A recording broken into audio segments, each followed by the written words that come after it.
Arz qilmayotganman. Ben şu nimdep arz qilsin deyman. Ben arz qilmay nimda deyman men ya. Ne bo'ldi telefon kelsa? Platudaman meni. Kim tila? Endi sen qo'y. Ha şu yeni ben. Ya xizmat o'rnaman. Un deyishmayli. Singlim kirib chiqay qara. Kirdi oshxona o'rgandiki shu. Bu oshxonalarga hammadan ochiq tomoq nima dedi? Lazirat dedim. Ha. Oqidan singlim ochiq qo'rib ochiqpa dedi. Ochiqmasa o'lamasin, qo'rqinda bo'lsa. Ochiqmasam ochiqga olsa. Baksam ochiqmasa olmamdi. Beş nima dedim aka? Beş ne? Gidi. Yana ochiqga oladi. O'zing ochiq yema dedim. Ha? Ma'u. Ochiqga.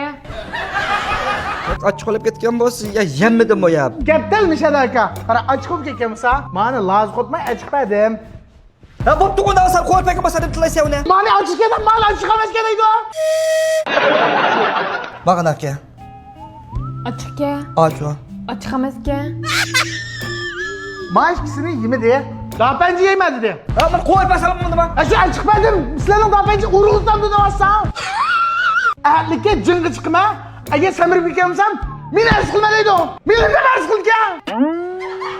Men yana urug' qavatga odam. Madapanjini hep samirib kelsam, seni arz qilma, kimni arz qilma. Uyuyor sanılan gidip ben bir telenge daha bence yülen 5 dal 5 samını süt qadam qalasam emaydi o. Hammadan yana to'q yeb urug' qaytgan, nimish qismini to'qini hep samirib pishdi. Cho'qimsini to'qanni bilmasizmi? Buraya daha bence tutsa. Madapanji to'qima emasmi? To'qo. Qanday samirib ketmamsa? Uyuyor. Amdi işlemayma. Apa am istepemem angacım tupan gitme.